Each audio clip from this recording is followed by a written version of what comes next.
Hey guys, it's Sully, and today we're going to take a sad turn. We are going to talk about my days in high school and all the fun stuff that happened in high school. Yeah. To start things off, I want to say that I am 20 years old. I graduated in 2017, so I've been out of high school for about 2 years. And looking back on it, it was a mostly good experience. I did enjoy high school for the most part, just had some bumps along the road. Those bumps are what I'm going to talk to you about. Let's start off with getting into school.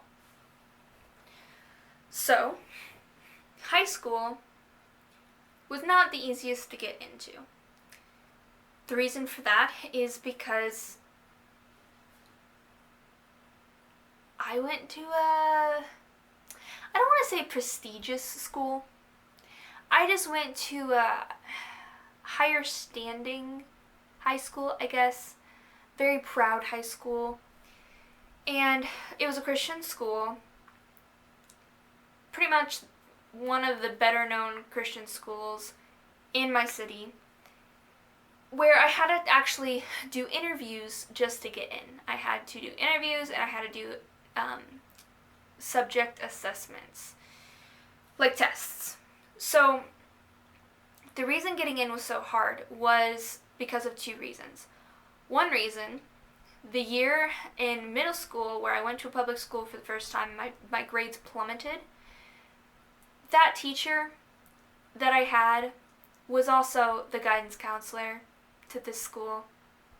She was subbing at my middle school because my teacher was retiring, so she was subbing while I was there, and I was a very rebellious little child at that school, so she already had a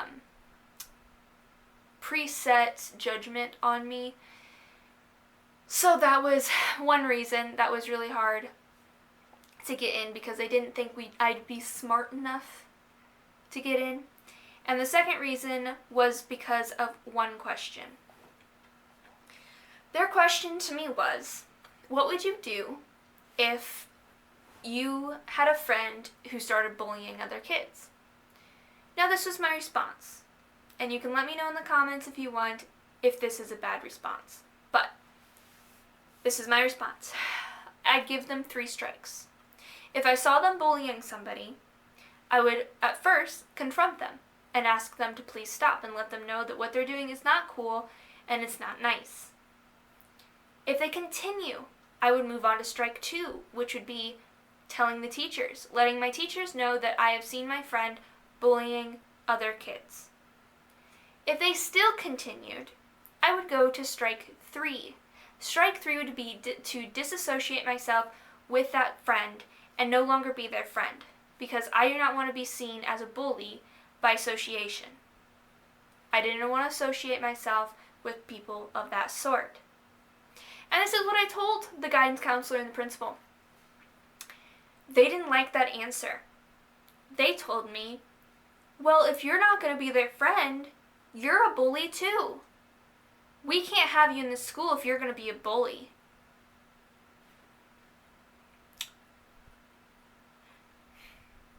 I don't get that. If you get that, please comment and help me understand how that makes sense. I confronted them, I told the teachers on them, and I decided at the last strike, my last chance was to stop being their friend. What else could I have done? What else do you want me to do? It doesn't make sense. So, because of those 2 things, my teacher, or not my teacher, but my guidance counselor and my principal didn't think I'd be a good fit in the school, which really sucked. That means I had to go in for a second interview. And the second interview was a little bit different.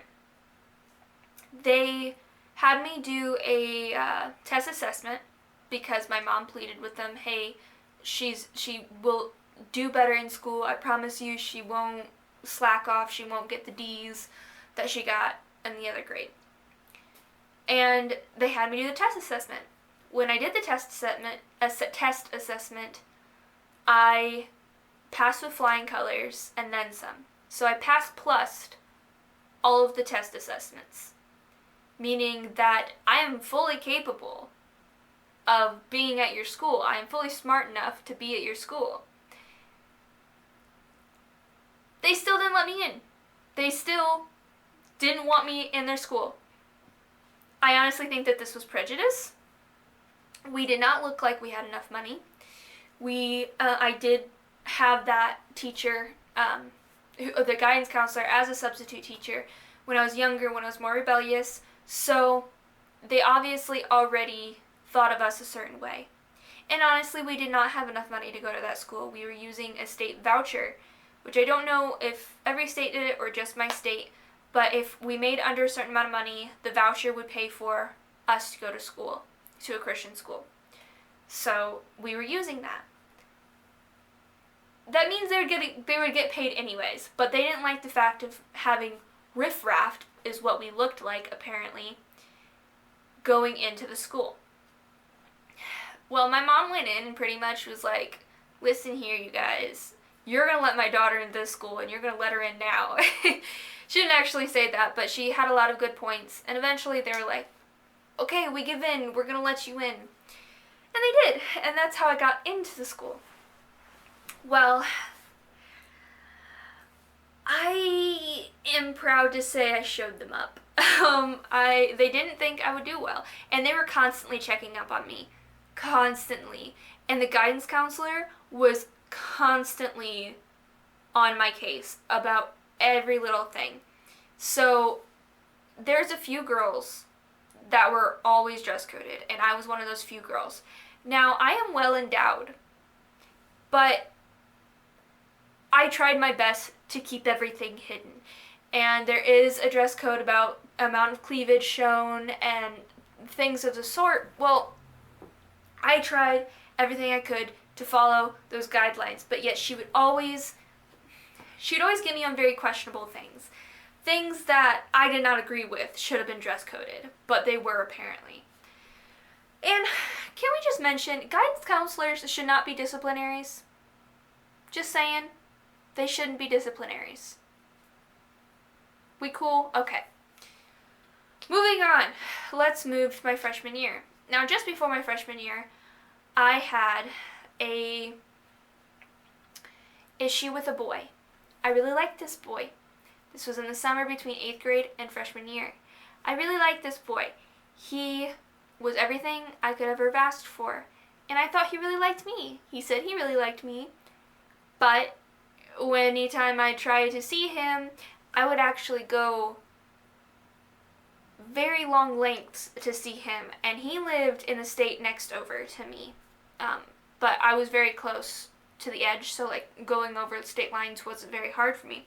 But I would go very far just to see him, where he would flake on me. He wouldn't be there. So eventually he just ghosted me.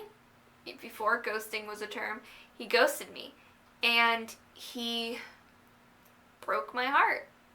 So in my depression, because it really fell into depression, I told myself every day, like, get up, keep going, eat, all the fun stuff, but I wouldn't. And I would have general depression problems. I'd get up, I wouldn't want to get up, I'd want to sleep all day, and I wouldn't eat.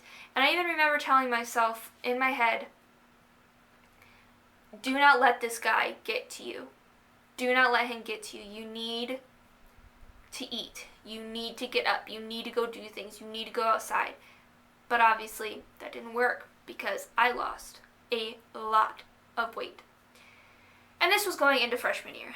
Well, someone who just lost a lot of weight goes into high school, freshman year, still not eating. But now it starts to turn into something that's not just, I don't have any hunger. Freshman year brought me a lot of friends. Anna brought me a boyfriend. Now, someone who's already messed up in the head loses a lot of weight, and all of a sudden she has a bunch of friends that she never had before, and a boyfriend who likes her. What goes on in our head? I have all this because I'm not eating, because I'm skinny. What does that turn into? Anorexia. I deliberately did not eat, no matter how hungry I was, because I wanted to be skinny. I had to be skinny because that's why I had a boyfriend. That's why I had friends. Even though that's not the case, that's what I had in my head.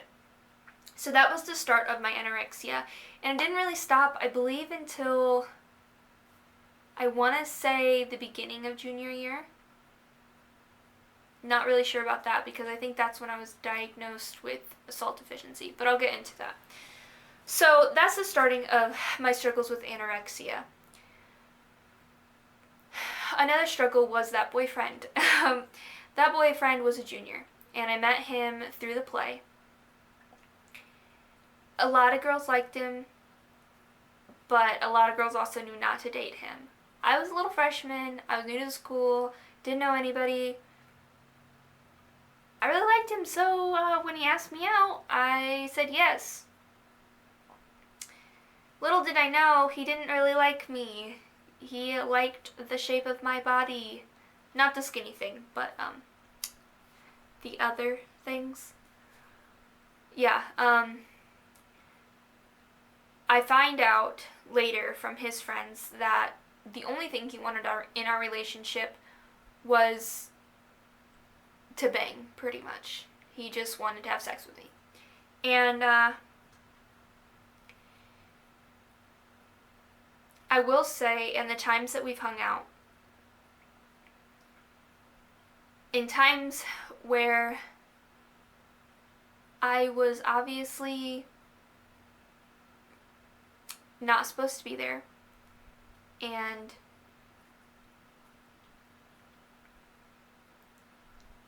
misunderstanding the situation, he had done things to me that weren't okay, weren't approved of. In fact, these things were done to me while he thought I was sleeping. Now at his house, there'd be a couch, and I would lay down on the couch, and he would lay next to me, and we'd kind of cuddle while watching TV. Well, this would normally be late at night, and I would kind of doze in and out, off, in and out. And sometimes when I'd wake up, I would feel a hand in my shirt, a hand in my crotch, hands places they shouldn't have been. For, a 14-year-old, I think, and he was a junior. I was 13 or 14, and he was a junior. So, I didn't know what to do, because I really liked him, and I thought he really liked me. There was even a time where he was trying to pull off my belt, like unbuckling my belt. He was really trying. And I kept telling him, no, no, no, don't do that. And I kept trying to wrestle the belt out of his hands, and he was getting angry with me. And he kept saying, why not? Why not? I'm lucky that it didn't go farther than that. He eventually stopped, and I'm lucky for that. But that was one of the things that kind of told me, okay, Sully, this isn't a good relationship. Especially because he then broke up with me. But he wasn't finished with me. He continued to ask me over to his place, and he wanted to make out, and he wanted to do all these things, but he didn't want to be in a relationship. He didn't want labels. He was too busy for labels. So I pretty much told him, okay, if you don't want labels, I'm out of here. This is over. We're not doing this. If you don't want to be my boyfriend, this isn't going to happen. Too bad that didn't last, because I came crying back to him because I was lonely and I thought he liked me and he showed me attention. I was such an idiot because it just continued. The same stuff over and over continued. It was a very toxic relationship until I found out, even though all of this was going on, he was with another girl. Someone who was his age. And I believe he's still with her to this day, so hopefully that's a better relationship than what we had. Hopefully he changed. But yeah, but I couldn't blame him necessarily because we weren't in a relationship, we weren't dating, we didn't have labels, and apparently he didn't have labels with this other girl. I was just wondering hoping that she knew that that was happening between us, because if they were in a relationship, they did have labels. I was the side chick, even though I was first, I was the side chick to their relationship, because he definitely cared way more for her than he did for me. So I kind of left that. Finally, once I realized that, I got smart and I was like, "Okay, see ya, not doing this anymore." So I was finally out of that toxic relationship. Yay, great. End of freshman year. That'll happen freshman year. Little 13, 14-year-old me. A lot to go through, especially when you're handling depression and anorexia, to have to go through something like that. But it doesn't stop there. Sophomore year happens. I meet Michael this year, but other than that, it was hard because there's another kid. This year he was a senior. He liked me. He's actually how I found out about the other guy. Not wanting me for anything but sexual pleasures. Well, he liked me. He liked me for the same reasons, except for he knew that he wasn't going to get anything out of it. The issues I had with him is that I was good friends with him. I really did like him as a friend. He was a fun guy. He had a lot to talk about. Well, he would take me to bowling because he was on the bowling team. And as we were bowling, as we were driving to bowling, two things happened. One, he brake checked me. And if you don't know, the trick that guys do with girls when they brake check is they would throw out their arm right at your chest and brake really hard so you would slam into them. And they'd pretty much cop a feel. Well, he did this. It was just me and him in the car the entire way to the bowling match. This was just one time. So I kind of played it off. I was like, oh, he's being a boy. It doesn't really matter. It's ridiculous. Well, then it gets worse because it was just me and him again. And like I said, I was comfortable with him. He was my friend. Well, I'm just going to relax here. We were on our way to Wendy's. And at Wendy's, we stopped and we got something to eat before our bowling match. Well, then we got into the car and he locked the doors. And he asked, "Do you want to kiss me?" And I told him, no. And he said, "Well, you have to, or you can't leave." And I said, "No, I'm not going to kiss you." And he said, "You have to. I'm not going to drive. We're not going to go to bowling. And you're not going to get out of this car until you kiss me." And again, I said, "No, I am not going to kiss you." And this whole time, we're kind of chuckling, like it's a joke. It wasn't a joke. He continued saying, "I'm telling you, I locked the car door, and you're not going to get out until I kiss you." And I told him, if you're going to be like this, just let me out, and I will find a different ride to bowling. And he said, "No, you're not getting out of the car, and I'm not driving to bowling until you kiss me." So I just sat there, and I didn't kiss him, and I told him, fine, we're just going to stay in this car, and we're not going to go anywhere, and we're just going to sit here, because I'm not going to kiss you. Well, eventually, he kept going.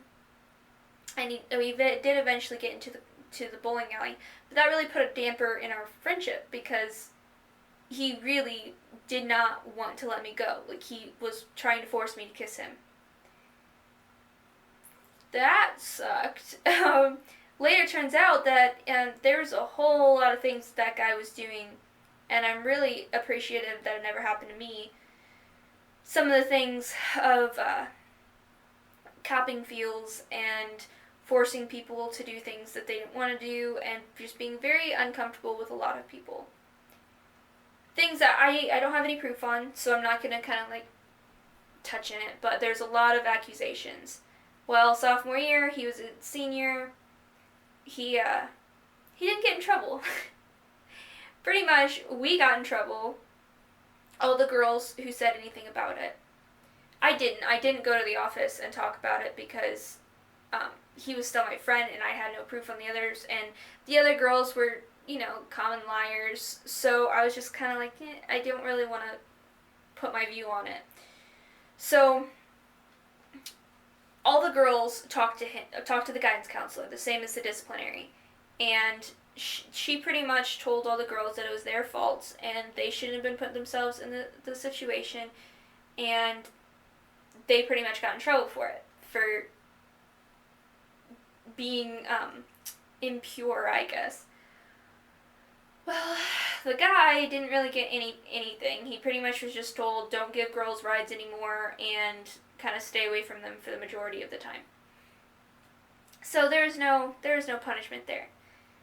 So that was my sophomore year. That was something that sucked in my sophomore year. Well, then I got to meet Michael that Valentine's Day of my sophomore year, which was nice. This was the first time I met Michael. And I told you guys all that story in our story.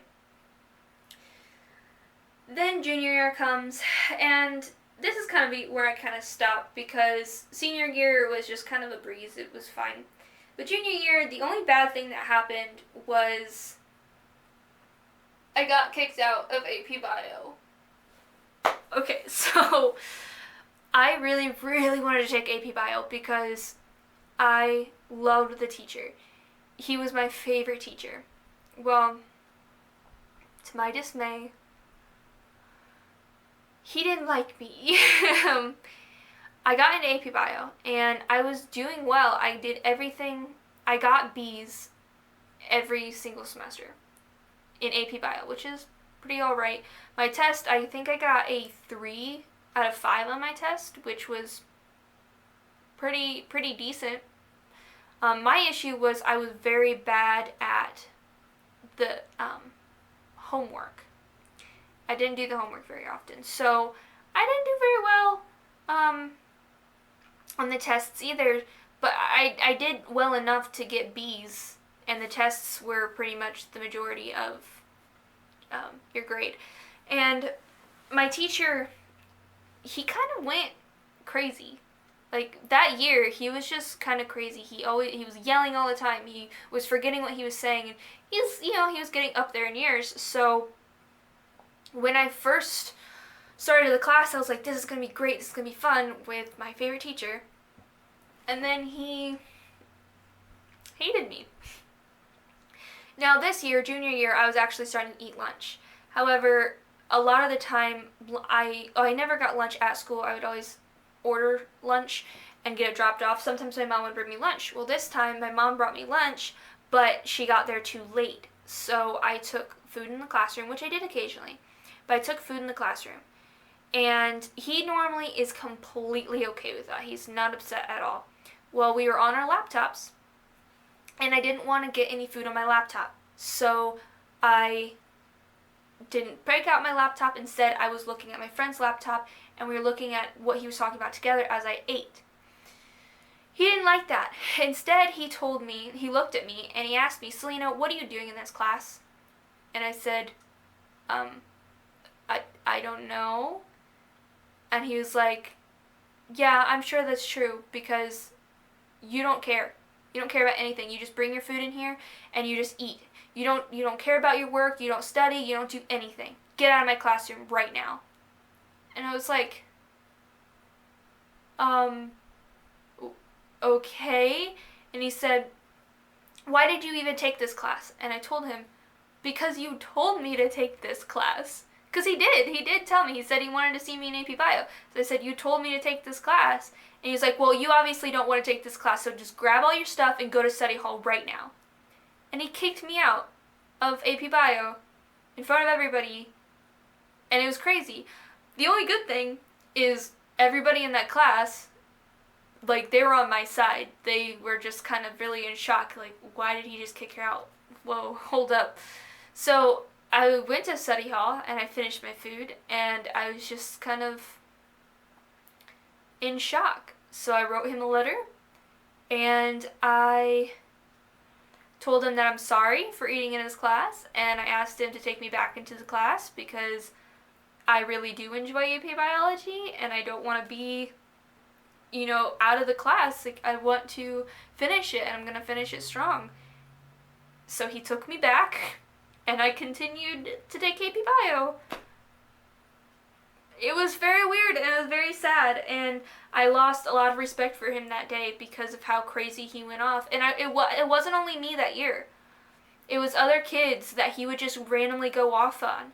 And we all kind of just had a whole new perspective on him after that. So that was also the year I started dating Michael. That was one good thing that happened. So that's pretty much... Oh, and I also starred in the play that year. Another good thing that happened. I was Emily Webb in Our Town. So that's kind of the story of high school. Senior year, like I said, wasn't much that happened. Just kind of cruised on through. And then graduated. So, yeah, that's kind of all that happened in high school. It was a long time, and it was kind of crazy. But, yeah, if you guys want me to talk any more about any specific subject on there that I told, which I might, I'm not sure, but I can if you do want to hear that. But that was my high school career. Kind of crazy, kind of wacky. But overall, it was good. I know I only talked about the bad things, but overall, it was good, and I had a good experience, and I had good friends, and a lot of good times.